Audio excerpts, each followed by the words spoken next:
जय हिंद दोस्तों, आप सभी का बहुत बहुत स्वागत है आपके अपने YouTube चैनल विजय जीएस पर फैमिली में। दोस्तों आज का जो हमारा लेक्चर होगा वो होगा केमिस्ट्री पर। दोस्तों केमिस्ट्री पर आज हम जो चर्चा करेंगे वो करेंगे गैस, रासायनिक यौगिक, मिश्र धातु और वेरी इंपॉर्टेंट पॉइंट पर चर्चा करेंगे। दोस्तों ये जो लेक्चर होगा केमिस्ट्री पर ये परीक्षा की दृष्टि से मोस्ट इम्पॉर्टेंट होगा, क्योंकि कई सारी परीक्षाओं में केमिस्ट्री से हमें प्रश्न देखने को मिल जाते हैं। तो चलिए दोस्तों आप लोग वीडियो में लगे रहिए और वीडियो को अंत तक जरूर देखिएगा।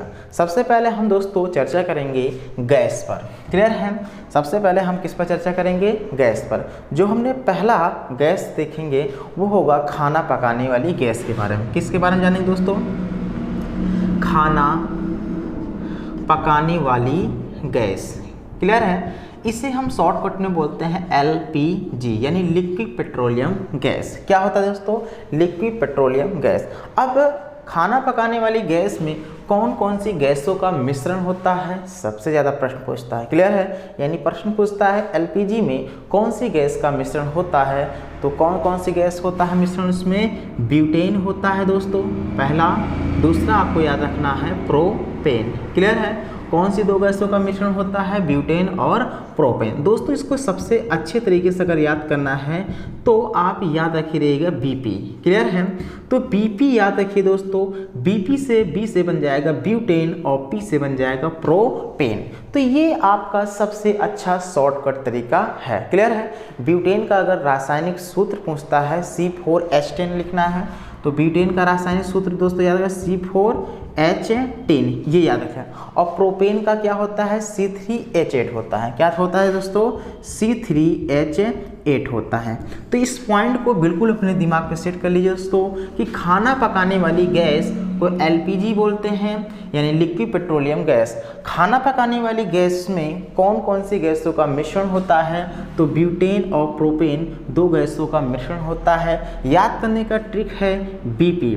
B से हमारा ब्यूटेन होता है, P से हमारा प्रोपेन होता है। और इसका ब्यूटेन का रासायनिक सूत्र की बात करते हैं C4H10 और प्रोपेन का C3H10। क्लियर दोस्तों? ये पॉइंट आपको बिल्कुल भी समझ में आ गया होगा। समझ में आ गया है तो दोस्तों इसको मिटाते हैं और नेक्स्ट गैस के बारे में हम लोग जानते हैं। ओके, अब हम दोस्तों जानेंगे संपीड़ित प्राकृतिक गैस के बारे में। किसके बारे में जानेंगे? दूसरी गैस क्या है? संपीड़ित। क्लियर है? संपीड़ित प्राकृतिक गैस के बारे में। इसे शॉर्टकट में बोलते हैं CNG। क्लियर है? Compact natural gas. क्या बोलते हैं दोस्तों? CNG। अब प्रश्न इसमें बोलता है जो CNG गैस होती है इनमें किन किन गैसों का मिश्रण होता है। क्लियर है दोस्तों? CNG गैस में किन किन गैसों का मिश्रण होता है? तो दोस्तों इसमें 3 गैसों का मिश्रण होता है। बिल्कुल अपने दिमाग पे सेट कर लीजिए। कौन कौन से? Methane, ethane, propane. क्लियर है? पहला आपको याद रखना है मीथेन। क्लियर है? दूसरा आपको याद रखना है मीथेन, एथेन, प्रोपेन। क्लियर है? एथेन। क्लियर है? और तीसरा आपको याद रखना है दोस्तों प्रोपेन। क्लियर है? तो इस तरीके से मीथेन, एथेन, प्रोपेन ये 3 गैसों का मिश्रण किस में होता है? CNG गैस में होता है। इसको याद करने का सबसे बेस्ट तरीका है कि आप लोग याद रखे रहिए मैप। क्लियर है? मैप को याद रखे रहेगा तो तुरंत आपके माइंड में आंसर आ जाएगा। क्लियर है? क्योंकि M से होता है मीथेन, A से होता है एथेन और P से होता है प्रोपेन, जो कि सबसे बेस्ट, सबसे अच्छा तरीका माना गया है। क्लियर है दोस्तों? आशा है कि आपको ये भी बिल्कुल भी समझ में आ गया होगा। दोस्तों समझ में आ गया है, अब हम नेक्स्ट गैस की तरफ चलते हैं। चलिए दोस्तों अब हम तीसरी गैस के बारे में समझते हैं। तीसरी गैस क्या है दोस्तों? फलों को पकाने वाली गैस। क्लियर है? क्या है दोस्तों? फलों को पकाने वाली गैस। क्लियर है? चलिए जानते हैं फलों को पकाने वाली गैस। क्लियर है? वाली गैस। तो फलों को पकाने वाली गैस का क्या नाम है ये बताइए। जल्दी से आप सोचिए, फलों को पकाने वाली गैस का क्या नाम है? एथिलीन है। क्या दोस्तों? याद रखिएगा एथिलीन। तो फलों को पकाने वाली गैस का नाम क्या है? एथिलीन है। क्लियर है? अब इसका रासायनिक सूत्र क्या होता है? तो C2H4। पॉइंट समझिए C2H4, ये पॉइंट बिल्कुल भी दिमाग पे रख लीजिए कि फलों को पकाने वाली गैस का क्या नाम है, एथिलीन है। सूत्र की बात करते हैं C2H4 है। क्लियर है दोस्तों, आशा है कि आपको समझ में आ गया होगा। अब हम नेक्स्ट अर्थात चौथी गैस के बारे में जानेंगे। चौथी गैस का क्या नाम है दोस्तों, हंसाने वाली गैस। कौन सी, हंसाने वाली गैस, यानी ऐसी गैस का नाम बताइए जिसके सूंघने से आपको हंसी आ जाए। क्लियर है, तो क्या है वो, हंसाने वाली गैस। उस गैस का क्या नाम है, जल्दी बताइए। Nitrous oxide. क्या है दोस्तों, नाइट्रस ऑक्साइड। प्रश्न समझ गए ना। तो हंसाने वाली गैस का क्या नाम है, नाइट्रस ऑक्साइड। ऑक्साइड। क्लियर है, तो हंसाने वाली गैस का क्या नाम है, नाइट्रस ऑक्साइड। बात करते हैं इसके सूत्र की, तो इसका सूत्र है दोस्तों N2O। याद रखिएगा, नाइट्रस ऑक्साइड का सूत्र क्या है, N2O। हंसाने वाली गैस का क्या नाम है, नाइट्रस ऑक्साइड है। क्लियर है दोस्तों। अब हम बात करेंगे सिंदूर का सूत्र। पूछता है प्रश्न बहुत सारी परीक्षाओं में कि सिंदूर का सूत्र क्या होता है। तो सिंदूर का सूत्र ध्यान दीजिए दोस्तों, HGS होता है। क्लियर है। अब इसको याद करने का तरीका क्या है, इसको याद करने का तरीका क्या है दोस्तों, इसका तरीका है हिंदी में GS। क्लियर है, हिंदी में GS। तो यच से हमारा क्या हो गया, हिंदी हो गया, GS से GS, यानी हिंदी में GS पढ़ाना है। क्लियर है, ऐसे याद रखेंगे तो ये आपको ये आसानी से याद हो जाएगा कि सिंदूर का सूत्र क्या होता है दोस्तों, HGS होता है। क्लियर है। आंसू गैस या CS गैस के बारे में जानेंगे। कौन सी गैस, आंसू गैस। क्लियर है, या इसे हम बोलते हैं CS गैस बोलते हैं। क्या बोलते हैं, आंसू गैस या CS गैस। इसे हम क्या बोलते हैं, क्लोरोबेंजल मेलनोनाइट्राइट। क्लियर है, क्या, क्लोरोबेंजल। इसका रासायनिक नाम क्या है, क्लोरोबेंजल। क्लियर है, क्लोरोबेंजल मेलनोनाइट्राइट। क्या दोस्तों, मेलनोनाइट्राइट। क्लियर है, ये पॉइंट ध्यान दीजिए। क्लियर है, आंसू गैस या CS गैस का रासायनिक नाम क्या है, क्लोरोबेंजल मेलनोनाइट्राइट है। क्लियर है दोस्तों, आशा है कि आपको ये समझ में आ गया है। इसका सूत्र पूछता है कि क्लोरोबेंजल मेलनोनाइट्राइट अर्थात आंसू गैस, जिसका यानी ये गैस जब हमारे आंखों में पड़ती है तो हमारी आंखों को जलन होने लगता है, आंख से पानी गिरने लगता है दोस्तों। क्लियर है, तो इस तरीके इसका प्रयोग भीड़ को भगाने के लिए करते हैं। तो जैसे आप लोग देखते होंगे कि जब दंगा होता है या कोई विद्रोही समूह बनती है तो वहाँ पर ये क्या होता है, आंसू गैस के गोले फोड़े जाते हैं, जिससे क्या होता है वो भीड़ छितर मितर हो जाते हैं। क्लियर है दोस्तों, आशा है कि आपको समझ में आ गया। तो आंसू गैस या CS गैस का नाम क्या है, क्लोरोबेंजल मेलनोनाइट्राइट। क्लियर है। अब इसका पूछता है कि सूत्र क्या होता है, C10H5। क्या होता है दोस्तों, C10H5Cl। क्या होता है, ClH2 होता है। क्या, ClH2। इस तरीके से इसको याद रखिएगा। तो आंसू गैस या CS गैस का क्या नाम है, क्लोरोबेंजल मेलनोनाइट्राइट। C10H5ClH2 इसका रासायनिक नाम है दोस्तों। इस तरीके से ये मोस्ट इंपॉर्टेंट आप बिल्कुल भी दिमाग पे सेट कर लीजिए। सबसे ज्यादा प्रश्न कहाँ से बनता है दोस्तों, आइए हम वो भी जानते हैं। भ्रमित करने वाला प्रश्न ये है, वाटर गैस, प्रोड्यूसर गैस। क्या, दो गैस है, वाटर गैस और प्रोड्यूसर गैस। क्लियर है। अब देखिए, वाटर गैस और दूसरा होता है प्रोड्यूसर गैस। क्लियर है। इसमें बच्चे हमेशा कंफ्यूज रहते हैं और आंसर गलत टिक करके चले जाते हैं। क्या कंफ्यूजिंग है, आइए देखते हैं। तो देखिए, वाटर गैस का सूत्र होता है CO+H2। क्लियर है, CO+H2। और प्रोड्यूसर गैस का सूत्र होता है CO+N2। सेम दिख रहा है ना। बस फर्क क्या है, H2 और N2 में अंतर है। क्लियर है।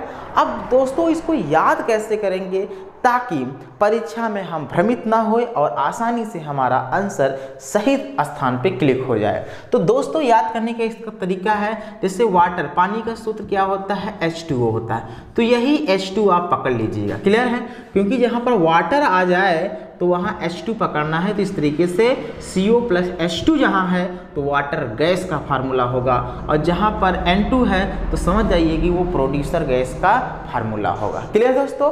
अब इसका कार्बन मोनोऑक्साइड CO जानते हैं, इसको क्या बोलते हैं, कार्बन मोनोऑक्साइड बोलते हैं। क्लियर है, बहुत खतरनाक जहरीली साइड।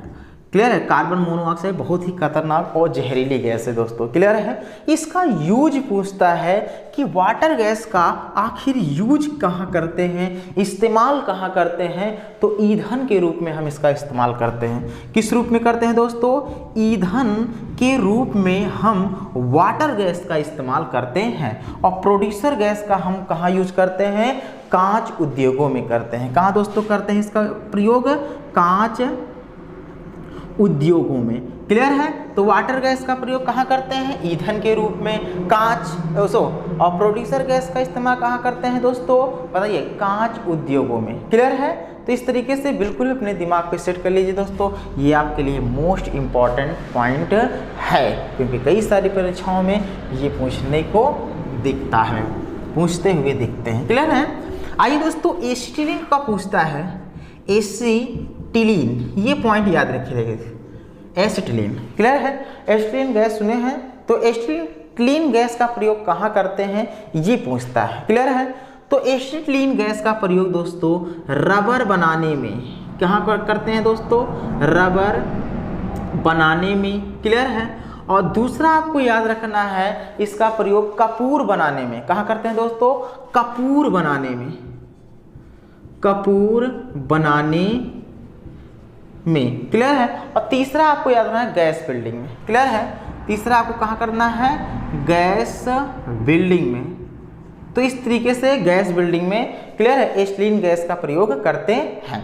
तो ये पॉइंट बिल्कुल भी रख लीजिए, क्योंकि ये भी आपके लिए मोस्ट इंपॉर्टेंट बन सकता है आपकी परीक्षाओं में।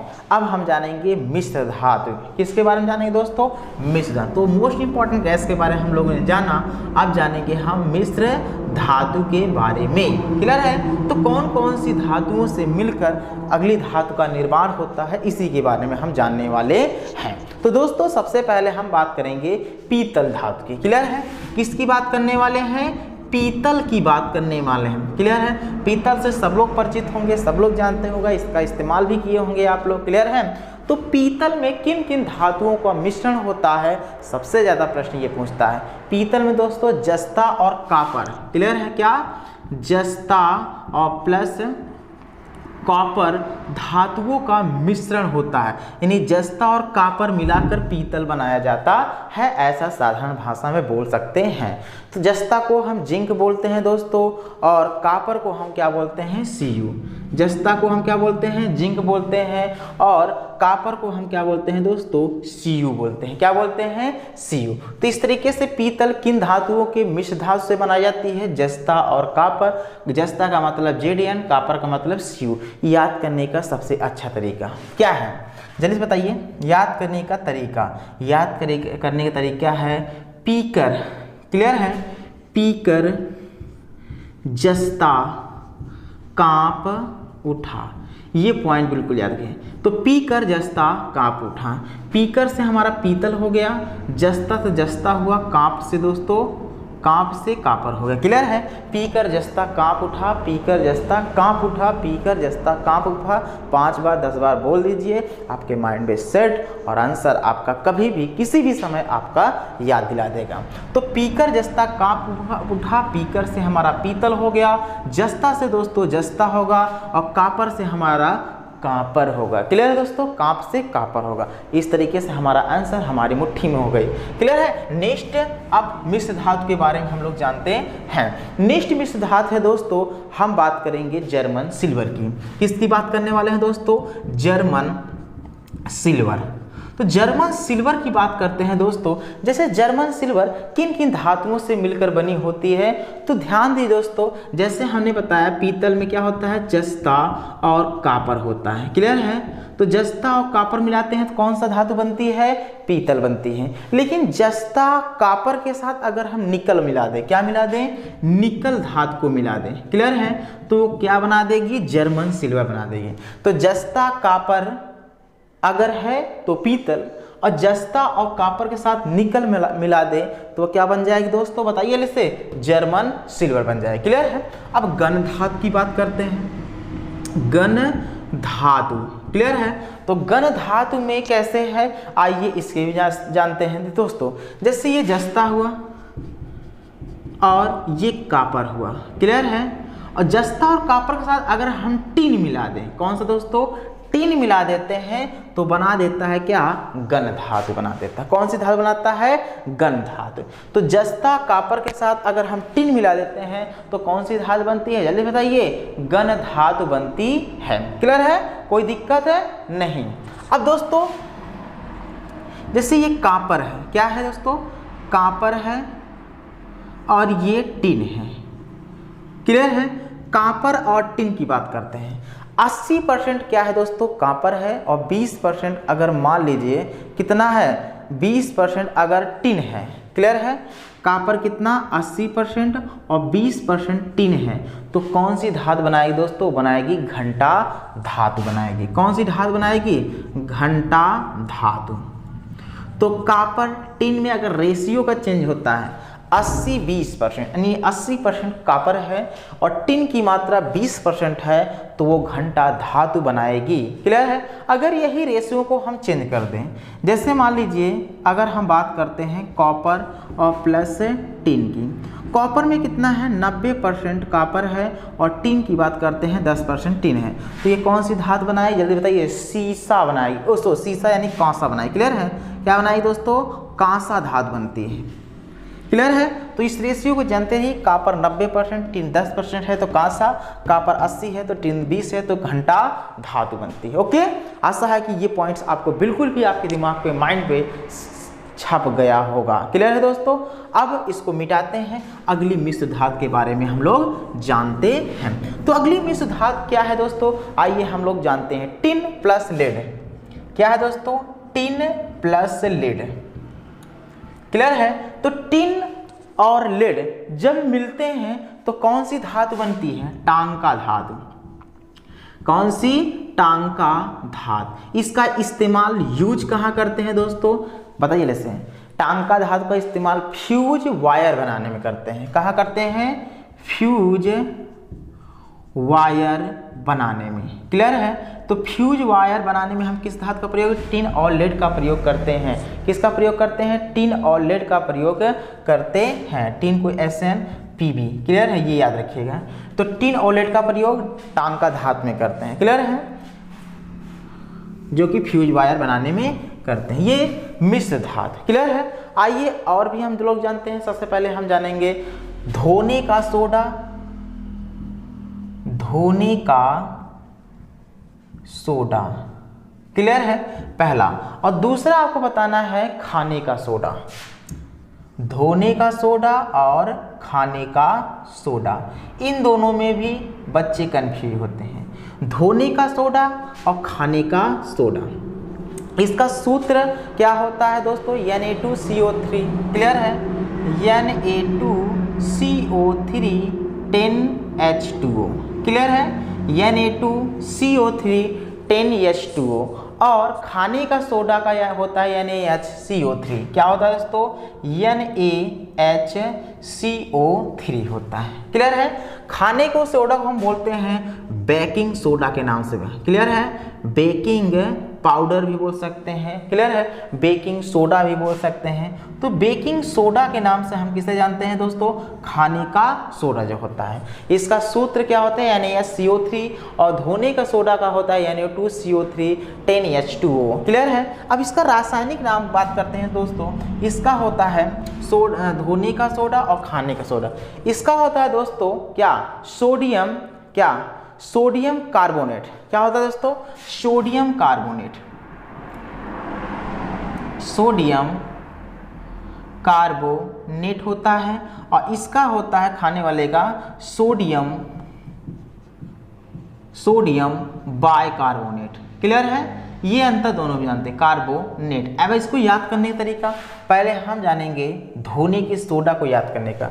अगर जैसे मान लीजिए दोनों आपको सोडा दे दिया है, क्लियर है, अब धोने के लिए जैसे मान लीजिए सोडा है, अब जैसे आप कपड़े धोने के लिए कम से कम कपड़े को उसको क्लीन करने के लिए 10 बाल्टी पानी जरूरत होती है, तो 10 कहीं पर दिख जाए तो जान दीजिए तो वो धोने का सोडा का है। और खाने का सोडा क्या है, यानी ये CO3 होता है। धोने का, अब खाने का सोडा का रासायनिक नाम कैसे याद करेंगे, जैसे हम खाना खा लेते हैं, क्या करते हैं तो जब खाना खाते हैं तो हम बाय बाय बोलते हैं, क्या बोलते हैं, बाय बाय बोलते हैं। अब हम जा रहे हैं सोने, तो बाय सब, खाना खाने के बाद क्या बोलते हैं, बाय सब। अब किस में बाय है दोस्तों, इसमें है। तो इस तरीके से याद आप बिल्कुल आसानी से कर सकते हैं कि खाने का सोडा का रासायनिक नाम क्या है, सोडियम बाइकार्बोनेट, और धोने का सोडा का रासायनिक नाम क्या है, सोडियम कार्बोनेट। तो इस तरीके से ये आपके लिए आसान है और आसानी से आपके माइंड में सेट होता चला जाए, किसी प्रकार की दिक्कतें नहीं झेलनी पड़ेगी आपको। चलिए दोस्तों, आशा है कि ये भी पॉइंट आपको दिमाग पे आपके सेट हो गया है। अब हम बात करते हैं फिटकरी, जो कि आप बचपन से ही फिटकरी का सूत्र याद करते हुए चले आए होंगे और आज भी याद कर रहे हैं। क्लियर है, तो फिटकरी का रासायनिक सूत्र पूछता है K2SO4 क्या होता है दोस्तों, K2SO4 Al2SO4 का होल थ्राइस। क्लियर है, Al2SO4 का होल थ्राइस 24H2O, ये फार्मूला याद रखिए दोस्तों, K2SO4 Al2SO4 का होल थ्राइस 24H2O, ये क्या होता है, खाने का सोडा नहीं, तो इसका फिटकरी का सूत्र होता है। क्लियर है, इसे हम बोलते हैं पोटेशियम एल्यूमिनियम सल्फेट। क्या बोलते हैं दोस्तों, पोटेशियम, क्लियर है, एल्यूमिनियम सल्फेट के नाम से इसे हम जानते हैं। क्लियर है, तो फिटकरी का सूत्र बिल्कुल भी दिमाग पे याद रखिए दोस्तों, इसे स्कंदन प्रोसेस के द्वारा प्राप्त किया जाता, बनाया जाता है। किसके द्वारा, स्कंदन प्रोसेस के द्वारा प्राप्त किया जाता है। क्लियर है, ये भी जानते रहे। क्लियर, फिटकरी का सूत्र क्या होता है, K2SO4 Al2SO4 का होल थ्राइस 24H2O। क्लियर है, क्या होता है, पोटेशियम एल्यूमिनियम सल्फेट, इससे कैसे प्राप्त करते हैं, स्कंदन प्रोसेस के द्वारा प्राप्त करते हैं। क्लियर दोस्तों, अब इसको मिटाते हैं, नेक्स्ट हम जानते हैं। अब जानेंगे दोस्तों लूनर कास्टिक के बारे में। क्लियर है, किसके बारे में जानेंगे दोस्तों, लूनर कास्टिक के बारे में। लूनर कास्टिक का पहले हम जानेंगे इसका रासायनिक नाम क्या होता है दोस्तों। इसका रासायनिक नाम होता है सिल्वर नाइट्रेट। क्लियर होता है, तो सिल्वर नाइट्रेट, तो लूनर कास्टिक का रासायनिक नाम क्या होता है, सिल्वर नाइट्रेट, AgNO3। याद रखिए दोस्तों, सिल्वर नाइट्रेट यानी AgNO3। तो रासायनिक नाम याद रखिए, सिल्वर नाइट्रेट किसका रासायनिक नाम है, सोडियम का, लूनर कास्टिक का। क्लियर है, किसका नाम है, लूनर कास्टिक का, क्या, सिल्वर नाइट्रेट। इसका यूज कहाँ करते हैं, कांच के पीछे यूज कहाँ करते हैं दोस्तों, सिल्वर नाइट्रेट का कांच के पीछे हम इसका यूज करते हैं। तो कांच के पीछे देखते हैं ना, हाँ, उसके पीछे अब यूज कर देते हैं तो हमें चेहरा अपना स्वयं का दिखने लगता है। क्लियर है दोस्तों, और बात करते हैं फोटोग्राफी में करते हैं इसका प्रयोग। कहाँ करते हैं दोस्तों, फोटोग्राफी में भी हम किसका प्रयोग करते हैं, सिल्वर नाइट्रेट। और ये सबसे मोस्ट इंपॉर्टेंट, सबसे ज़्यादा प्रश्न यहीं से पूछता है कि इलेक्शन के समय जो हमारे हाथों में, हाथ पर जो स्याही लगाई जाती है वो कौन सा होता है, सिल्वर नाइट्रेट। क्लियर है, तो इलेक्शन के समय लगाई जाने वाली स्याही वो भी क्या होता है दोस्तों, सिल्वर नाइट्रेट होता है। सबसे ज़्यादा प्रश्न यही पूछता है कि इलेक्शन के समय हमारी हाथों पर जो स्याही लगाई जाती है उस स्याही का क्या नाम है, तो उस स्याही का नाम है सिल्वर नाइट्रेट। क्लियर है दोस्तों, आशा है कि ये भी आपको अच्छे से समझ में आ गया होगा। अब हम बात करते हैं दोस्तों नेक्स्ट, अर्थात नौसादर की। क्लियर है दोस्तों, नौसादर की बात करते हैं तो नौसादर का रासायनिक नाम आपको बताना है, क्या होता है, नौसादर। क्लियर है, इसका रासायनिक नाम क्या होता है दोस्तों, क्या होता है, अमोनियम क्लोराइड। क्या होता है, अमोनियम क्लोराइड। दिमाग पे छप गया तो तो नौशादर का रासायनिक नाम क्या होता है? अमोनियम क्लोराइड होता है। क्लियर है? NH4Cl क्या होता है? NH4Cl। ये पॉइंट बिल्कुल अपने दिमाग पे सेट कर दिए। नौशादर का रासायनिक नाम अमोनियम क्लोराइड अर्थात NH4Cl होता है। क्लियर दोस्तों? कोई दिक्कत नहीं होता है। तो इसको हम क्या करते हैं दोस्तों? शुष्क सेलों में करते हैं, शुष्क सेलों में, सूखा सेल उसमें प्रयोग करते हैं। और कपड़े को डाई करने में इसका हम प्रयोग करते हैं, कपड़े को डाई करने में, और मेडिसिन में भी हम इसका प्रयोग कर देते हैं। किसमें दोस्तों? मेडिसिन में भी हम इसका प्रयोग करते हैं। किसका? अमोनियम क्लोराइड का। क्लियर दोस्तों? आशा है कि आपको ये पॉइंट भी आपको अच्छे से दिमाग पे सेट हो गया होगा। अब हम बात करेंगे क्लोरोफॉर्म की। क्लियर है? नेक्स्ट की बात करते हैं दोस्तों, क्लोरोफॉर्म है। कौन सा है? क्लोरोफॉर्म। इसका हम इस्तेमाल कहाँ करते हैं? यूज कहाँ करते हैं? क्लोरोफॉर्म का बेहोश करने में इसका हम यूज करते हैं। क्या कहाँ करते हैं दोस्तों इसका यूज? है बेहोश करने में। तो बेहोश किसी को करना है तो किसका प्रयोग करेंगे हम? क्लोरोफॉर्म की प्रयोग करते हैं। बेहोश करने में क्लोरोफॉर्म का प्रयोग किया जाता है। बेहोश करने में क्लोरोफॉर्म का दोस्तों प्रयोग किया जाता है। इसका रासायनिक नाम होता है ट्राइक्लोरोमेथेन होता है। क्या होता है? क्लोरोमेथेन होता है। क्लियर है? तो क्लोरोफॉर्म का रासायनिक नाम क्या होता है? ट्राइक्लोरोमेथेन। याद करते रहिए। क्लियर है? तो ध्यान दीजिएगा, क्लोरोफॉर्म का रासायनिक नाम ट्राइक्लोरोमेथेन होता है, CH3Cl3। क्लियर है? CH3 × Cl3। ये भी पॉइंट याद रखे रहे क्योंकि ये भी आपको इस्तेमाल आपके लिए परीक्षाओं में बहुत ही इंपॉर्टेंट हो सकता है। यूज कहाँ करते हैं? क्लोरोफॉर्म का बेहोश करने में करते हैं। क्लियर है? अब हम इसको मिटाते हैं और बात करेंगे सिरका। सिरका का इस्तेमाल सब लोग किए होंगे, इसका प्रयोग खाने में करते हैं। क्लियर है? तो सिरका क्या है दोस्तों? जानते हैं एक खाद्य पदार्थ है, खाने वाले हैं। तो इसका क्या होता है? रासायनिक नाम एसिटिक एसिड होता है। क्या होता है दोस्तों? Acetic acid. क्लियर है? तो सिरका का रासायनिक नाम क्या होता है? एसिटिक एसिड होता है। सिरका का रासायनिक नाम क्या है दोस्तों? एसिटिक एसिड होता है। क्लियर है? इसका प्रयोग हम कहाँ करते हैं? खाद्य पदार्थों में। कहाँ करते हैं? कहाँ करते हैं दोस्तों? खाद्य पदार्थों में।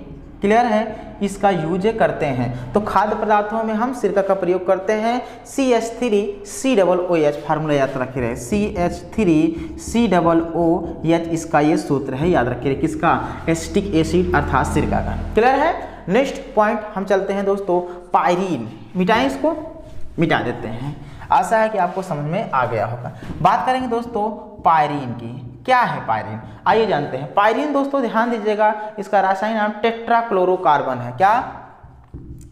टेट्राक्लोरोकार्बन है। क्लियर है? इसका रासायनिक नाम क्या है?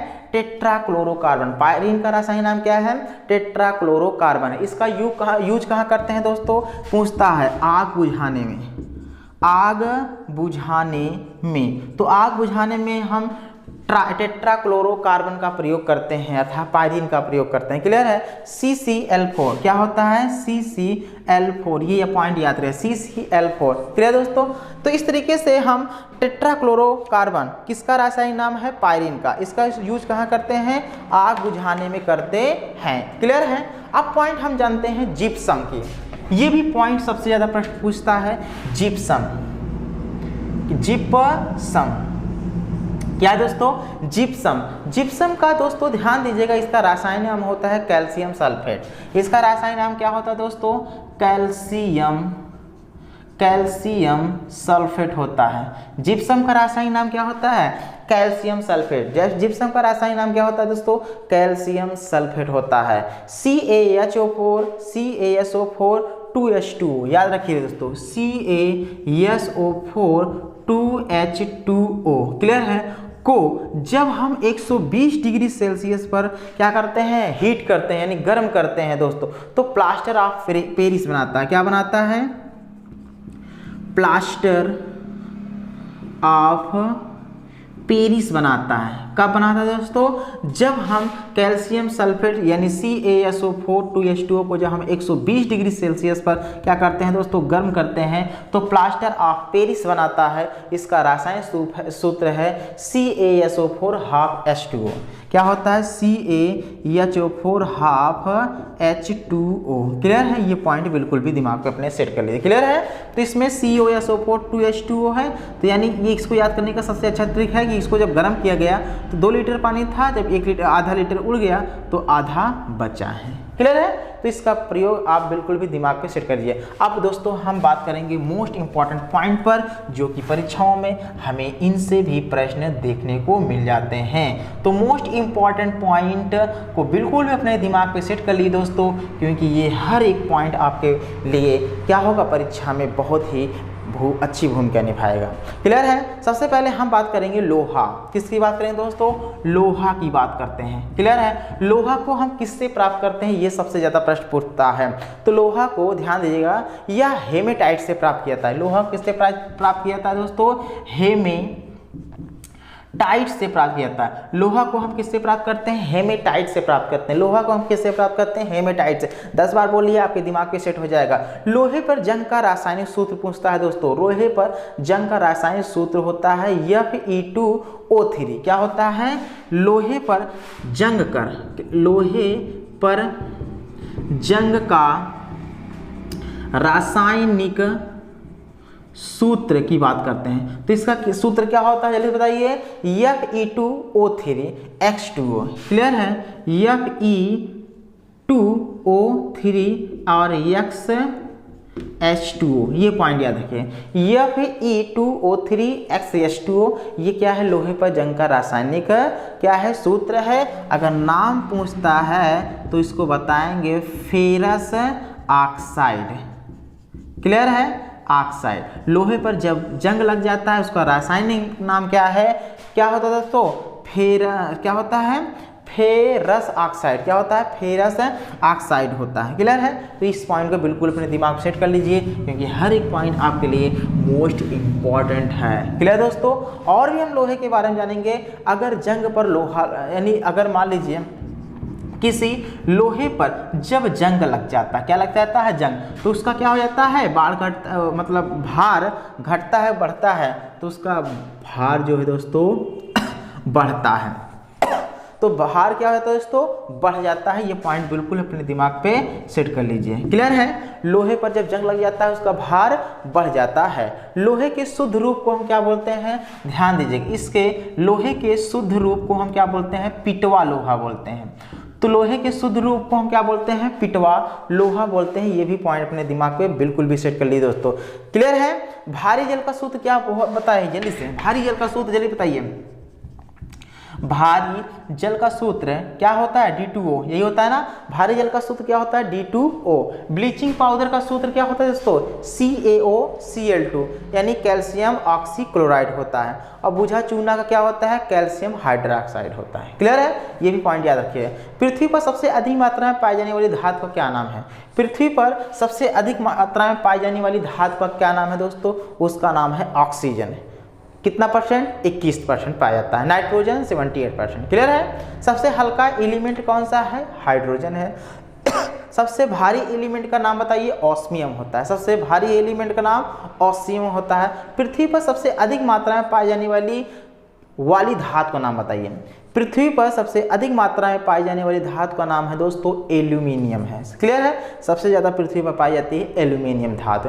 सबसे हल्की धातु लिथियम, सबसे हल्की धातु लिथियम होती है। ऐसी कौन सी धातु है जो प्रायः द्रव अवस्था में पाई जाती है दोस्तों, वो है पारा। ऐसी कौन सी धातु है जो प्रायः द्रव अवस्था में पाई जाती है, वो है पारा। क्लियर है, पारा क्या है, द्रव अवस्था में पाई जाती है। मानव शरीर में सर्वाधिक मात्रा में पाई जाने वाली गैस का नाम बताओ।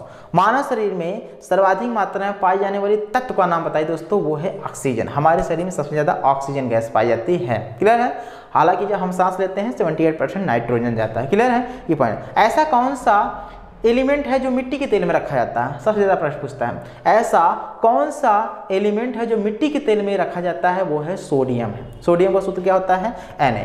अग्निशामक के कपड़े किसके बने होते हैं, एस्बेस्टॉस के बने होते हैं। अग्निशामक के कपड़े किसके बने होते हैं, एस्बेस्टॉस के बने होते हैं। मानव द्वारा सबसे पहले उपयोग की गई धातु का नाम क्या है, मानव द्वारा सबसे पहले उपयोग की गई धातु का नाम क्या है दोस्तों? वो है तांबा। नीला थोथा किसे कहते हैं? नीला थोथा किसे कहते हैं? जल्दी बताइए, नीला थोथा किसे कहते हैं दोस्तों? कॉपर सल्फेट को बोलते हैं। विद्युत, ध्यान दीजिए, विद्युत की सबसे अच्छी चालक क्या होती है? जानते हैं ना, चांदी। बिल्कुल सही, विद्युत की सबसे अच्छी चालक चांदी होती है। और चुंबक बनाने में हम दोस्तों इल्किको मिश्र धातु का यूज करते हैं। किसका? इल्किको मिश्र धातु का प्रयोग हम करते हैं। क्लियर है? तो इस तरीके से दोस्तों ये हमारा मोस्ट इंपॉर्टेंट था, जिसको हमने जाना, समझा और अच्छे से इसको दिमाग पे सेट कर लिया। क्लियर है? तो चलिए दोस्तों, पहला प्रश्न आपको बताना है, धोने के सोडा क्या है? धोने का सोडा का रासायनिक नाम क्या है? धोने का सोडा का रासायनिक नाम क्या है? धोने का सोडा का रासायनिक नाम क्या है? इस प्रश्न का आंसर आपको कमेंट बॉक्स में देना है। कहाँ देना है? कमेंट बॉक्स में देना है। क्लियर है? अब बताना है आपको, प्लास्टर ऑफ पेरिस का रासायनिक सूत्र क्या होता है? प्लास्टर ऑफ पेरिस का रासायनिक सूत्र क्या होता है? इस प्रश्न का आंसर आपको कमेंट बॉक्स में बताना है। तीसरा है, सीएनजी में कौन कौन सी गैसों का मिश्रण होता है? प्रश्न का आंसर कमेंट बॉक्स में देना है। चौथा है दोस्तों, ध्यान दीजिएगा, पीतल क्या है? पीतल में किन किन धातुओं का मिश्रण होता है? तो पीतल में किन किन धातुओं का मिश्रण होता है? प्रश्न का आंसर कहाँ देना है? कमेंट बॉक्स में देना है। क्लियर है? इलेक्शन के समय जो हमारे हाथों में स्याही लगाई जाती है उसका नाम बताइए। क्लियर है? क्या है? इलेक्शन के समय हमारी हाथों में लगाई जाने वाली स्याही का नाम बताइए। स्याही का नाम बताइए। क्लियर है? इस प्रश्न का आंसर आपको कहाँ देना है? कमेंट बॉक्स में देना है। लास्ट क्वेश्चन आपको बताना है, सबसे भारी एलिमेंट का नाम बताइए। सबसे भारी एलिमेंट का नाम क्या है? सबसे भारी एलिमेंट का नाम क्या है? सबसे हल्का एलिमेंट का नाम बताना है। सबसे हल्का एलिमेंट का नाम बताना है। क्लियर है? तो इस तरीके दोस्तों हमारे पूरे 7 क्वेश्चन जो है होमवर्क के तौर पे आपको दिया जाता है। क्लियर है? मतलब 7 क्वेश्चन आपको होमवर्क के तौर पे दिया जाता है। तो दोस्तों आशा है कि आपको ये लेक्चर जो है बहुत ही अच्छे से प्यारी से समझ में आया होगा। दोस्तों यदि वीडियो पसंद आई, वीडियो को सबसे पहले आपको लाइक करना है, फिर उसके बाद पूरा वीडियो देखना है। अंत में जो भी मैंने प्रश्न दिया है उसका कमेंट बॉक्स में आंसर देना है। तो चलिए दोस्तों, कल फिर मिलते हैं एक नए लेक्चर के साथ। आज के लिए बस इतना ही। जय हिंद, जय भारत।